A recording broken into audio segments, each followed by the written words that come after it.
Hello, मैं चेतन लाल रेकर, सहआचार्य समाजशास्त्र, राजकीय महाविद्यालय शाहपुरा, जिला भीलवाड़ा।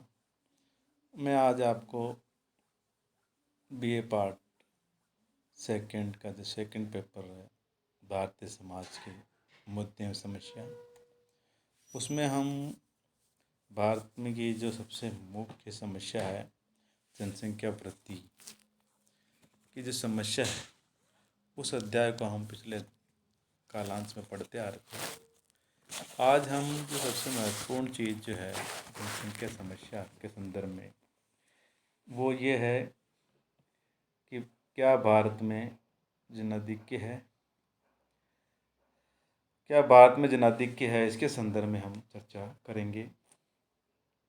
हमने पहले जनसंख्या की वृद्धि और उसके कारणों के बारे में जाना, और भारत में जो है जानने से ये पता चला कि जो बाकी दूसरे देशों की तुलना में भारत में गरीबी भी अधिक है और बेरोजगारी भी अधिक है। तो इसलिए यहाँ पर यह क्वेश्चन उठना स्वाभाविक है, क्या भारत में जनाधिक्य है। और ये इस प्रश्न इसलिए भी महत्वपूर्ण हो जाता है कि माल्थस ने कहा था, यदि मनुष्य बढ़ती हुई जनसंख्या पर कृत्रिम रोक नहीं लगाता है तो प्रकृति जो है कि जो क्रूर नियंत्रण जैसे बाढ़, भूकंप, अकाल, महामारी आदि का प्रयोग करती है। और भारत में भी जब समय पर ये सारी स्थितियाँ या घटनाएं घटित हुई, उससे मानव क्षति हुई है। तो भारत में जनाधिक्य की जो स्थिति है, उसको लेकर के दो तरह के मत वैज्ञानिकों के रहे, एक निराशावादी दृष्टिकोण वाले और दूसरा आशावादी दृष्टिकोण वाले। अब निराशावादी दृष्टिकोण वालों के मत के समर्थक में जब हम कुछ नाम बताएं तो उसमें राधा कमल मुखर्जी भी आता है, ज्ञानचंद है, कार्ल सैंडर्स है, पीके बताल है, किंग्सले डेविस है, एसआर सेन आदि का नाम आता है। यानी कुछ दशकों से पूर्व तक भारत में जनाधिक्य की स्थिति नहीं थी, क्योंकि जनसंख्या बढ़ती भी थी तो प्राकृतिक महामारी, आकंप, अकाल की वजह से बैलेंस हो जाता था। परंतु बाद में स्थितियां बदल गई। यानी कि 1937 में जब ब्रह्मा भारत से अलग हुआ तो वहाँ चावल और गेहूं का उत्पादन वाला क्षेत्र वो अलग हो गए, और 1947 में आज़ादी के साथ ही देश का बंटवारा भी हुआ। तो भारत को का जो 82% जनसंख्या है वो भारत में रही, लेकिन चावल पैदा करने वाला जो 68% पार्ट है, इसी प्रकार गेहूं पैदा करने वाला जो 65% पार्ट है, वो ही हमें मिला। तो इससे समस्या क्या हुई, खाद्यान्न की हुई। वैसे 91 में भारत में 83.63 यानी कि 84 करोड़ 63 लाख लोग थे। और उस समय जन्म जो दर थी वो 29.3 थी प्रति हजार। पर जब भारत में 2001 की जनगणना हुई, उसमें भारत की जनसंख्या बढ़कर हो गई 102 करोड़, और जो जन्म दर है वो 25 प्रति हजार रही। तो यहाँ पर लगभग यानी कि वर्ष में लगभग 1.80 करोड़ जनसंख्या बढ़ी। तो पिछले 50 वर्षों में यहाँ जनसंख्या लगभग 3 गुनी हो गई। और भारत में अगर विश्व की जनसंख्या का 16.7 जनसंख्या जो है, जबकि संसार का 2.4% भाग ही भारत में, यानी जनसंख्या का प्रतिशत ज़्यादा है और क्षेत्रफल जो लैंड है वो कम है। तो भारत में जनसंख्या की इस भयावह स्थिति को के चतुर्वेदी ने जन विस्फोटक का नाम दिया। इसलिए ऑसबर्न ने भी कहा था कि भारत का आंतरिक शत्रु जो है बढ़ती जनसंख्या है, जिसके लिए भारतीय कृषि भूमि नहीं जुटा सकती। तो ये भी हम जानते हैं कि जनसंख्या वृद्धि से भारत की संतृप्ति बिंदु तक पहुंच गए। तो बोगल भी ये कहते थे कि जब तक इस बढ़ती जनसंख्या पर नियंत्रण नहीं लगाया जाता, तब तक माँ भारती अपने संतानों के लिए भोजन जुटाने में समर्थ नहीं हो पाएगी। यानी कि ये वह एक आदर्श माँ नहीं रहेगी। तो अगर हम भारत की जनाधिक्य को समझने के लिए कुछ तथ्यों पर विचार करना आवश्यक है, जिसमें पहला है भूमि का अनुपात।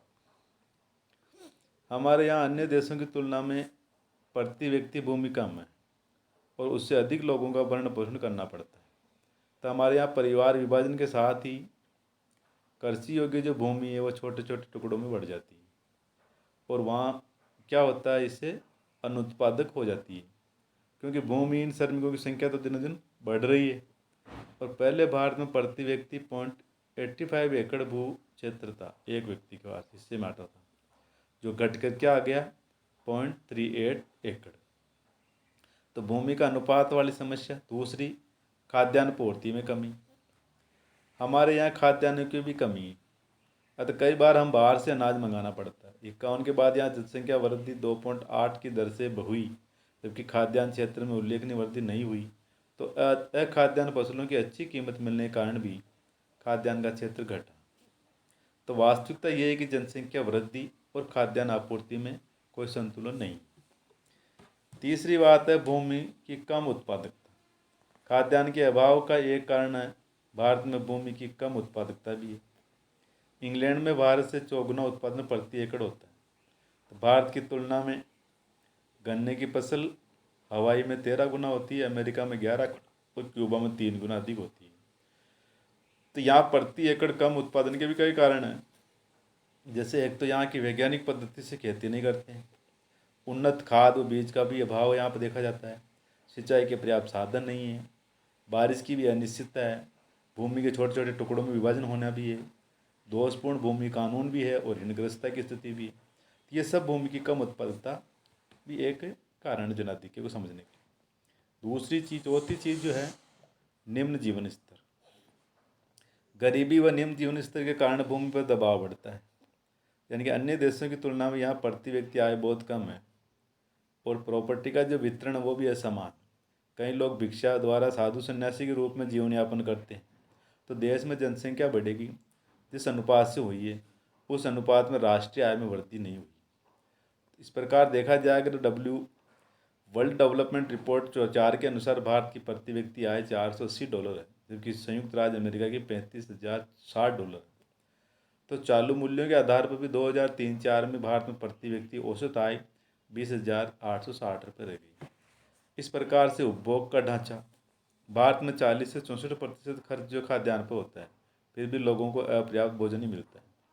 यहाँ 2/3 भारतीयों को संतुलित भोजन उपलब्ध नहीं हो पाता। यह भी जनाधिक्य की स्थिति को दर्शाता है। बेकारी, हमारे यहाँ बेरोजगारी अर्ध बेरोजगारी अन्य देशों की तुलना में ज़्यादा है। ग्रामीण क्षेत्र में लगभग 4-5 महीने बेकार रहते हैं लोग। प्रथम पंचवर्षीय योजना के प्रारंभ में 33 लाख व्यक्ति बेरोजगार थे।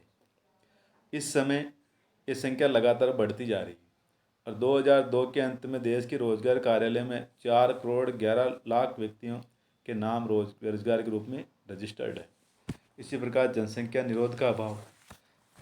तो ये जनाधिक्य की स्थिति को दर्शाने के लिए अंतिम पॉइंट है कि बढ़ती जनसंख्या को रोकने के लिए अनमेरिड रहना, देर से विवाह करना, आत्मसंयम रखना, ब्रह्मचर्य का पालन करना आवश्यक। परंतु भारत में विवाह तो एक अनिवार्य संस्कार माना गया है और यहाँ माँ बनने की उम्र तक 1/4 स्त्रियों का विवाह हो जाता है। देश के अधिकांश लोगों में निरोधक साधनों के प्रचलन की कमी के कारण जनसंख्या तीव्र गति से बढ़ती जा रही है। ये तो वे निराशावादी दृष्टिकोण। अब उसकी दूसरी ओर आशावादी दृष्टिकोण भी बताए हैं, जिसमें सरदार पणिकर, कालीन कलार्क, रणदीव आदि का मत था कि भारत में जनाधिक्य की स्थिति नहीं है। वे इसकी पुष्टि करने के लिए कुछ तर्क देते हैं। तो वो तर्क कौन कौन से हैं? उसमें पहला है कि कृषि उपज में कमी। अन्य देशों की तुलना में भारत में कृषि उपज कम है। इसका कारण है खेती करने के प्राचीनतम तरीकों का प्रचलन और कृषि के नवीन साधन, उन्नत बीज, खाद्यान्नों का प्रयोग का अभाव। यदि कृषि के क्षेत्र में वैज्ञानिक तरीकों का समुचित प्रयोग किया जाए तो उपज बढ़ाई जा सकती है। तो यहाँ हरित क्रांति के परिणाम स्वरूप अत्यंत संतोषजनक रहे।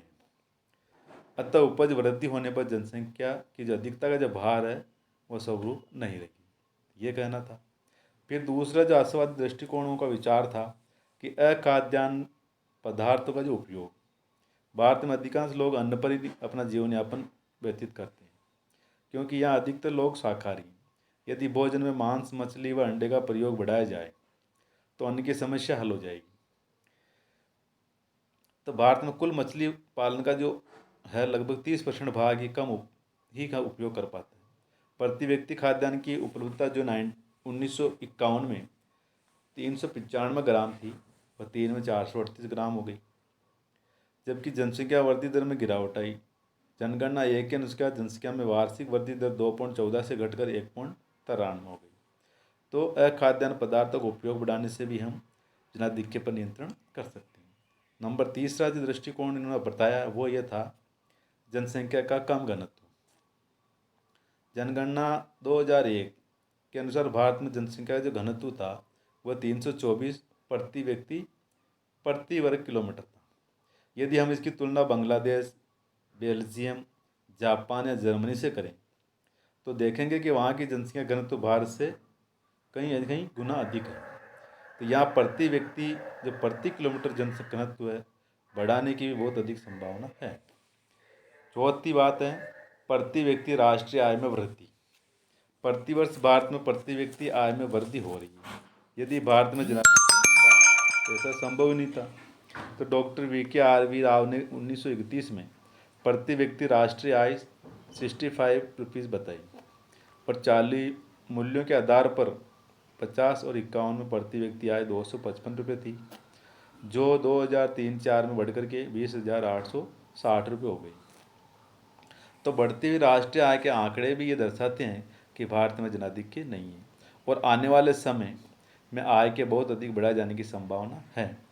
तो जो जो औद्योगिकरण बढ़ेगा, कृषि में नवीन साधनों का प्रयोग, प्रति व्यक्ति आय में वृद्धि भी हो जाती जाएगी। यदि भी कुछ विद्वान इस वृद्धि को मुद्रा प्रसार एवं महंगाई के कारण मानते हैं और उनके अनुसार वास्तविक मुद्रा की क्रय शक्ति कम होने के कारण गिर गई। जो पांचवी बात है जनसंख्या वृद्धि दर में कमी। पश्चिमी देशों की तुलना में भारत में जनसंख्या वृद्धि दर कम रही। यदि हम अन्य देशों की तुलना करें तो हम ये देखेंगे कि 1881 से लेकर 1931 तक के जो 50 वर्ष में अमेरिका में जनसंख्या वृद्धि दर 186%, जापान में 74%, इंग्लैंड में 54%, जबकि भारत में 39%। इसी प्रकार 1991 से लेकर 2001 में भारत की जनसंख्या की 10 सालों की वृद्धि दर देखें तो वो 21.55 थी। तो जब हम देशों में इतनी वृद्धि दर होने पर भी वहाँ की जनसंख्या समस्या नहीं है तो फिर भारत में कैसे हो सकती है? जानता हुआ नहीं लग रहा है, क्योंकि उन देशों में धन उपार्जन भी भारत की तुलना में कहीं अधिक बढ़ा है, तो जीवन स्तर में भी वृद्धि हुई है। इसी प्रकार नंबर 6 है कि प्राकृतिक साधनों का अपूर्ण दोहन। भारत प्राकृतिक दृष्टि से एक संपन्न राष्ट्र तो है, परंतु इसकी प्राकृतिक जो प्रॉपर्टी है उसका पूर्ण रूप से दोहन नहीं हो रहा है। इसलिए अधिकांशतः कहा जा सकता है कि भारत एक संपन्न राष्ट्र है जिसमें गरीब लोग निवास करते हैं और ये आवश्यक है कि जनसंख्या के बोझ को कम करने के लिए प्रचुर प्राकृतिक साधनों का पूरी तरह से दोहन किया जाए। तो हम इन सब बातों से आधार पर हम ये मान लेना चाहिए कि वास्तव में भारत में जनाधिक्य की स्थिति नहीं है, क्योंकि वर्तमान में साधनों की सीमितता, देश में व्याप्त निर्धनता, बेरोजगारी, निम्न जीवन स्तर को देखते हुए कहा जा सकता है कि यहाँ वास्तव में जनाधिक्य है। तो ये संभव है कि भारत भविष्य में जब देश में उपलब्ध साधनों का पूर्ण उपयोग होने लगेगा तो जनाधिक्य की समस्या नहीं रहेगी। तो ये भारत में जनाधिक्य की स्थिति है नहीं है, इसके संदर्भ में 2 तरह के विचार हमने आपको बताए, आशावादी दृष्टिकोण से के द्वारा और निराशावादी। तो इस तरह से भारत में जनाधिक्य की स्थिति क्या है, ये इस दोनों दृष्टिकोण से हम समझ चुके हैं। Thank you.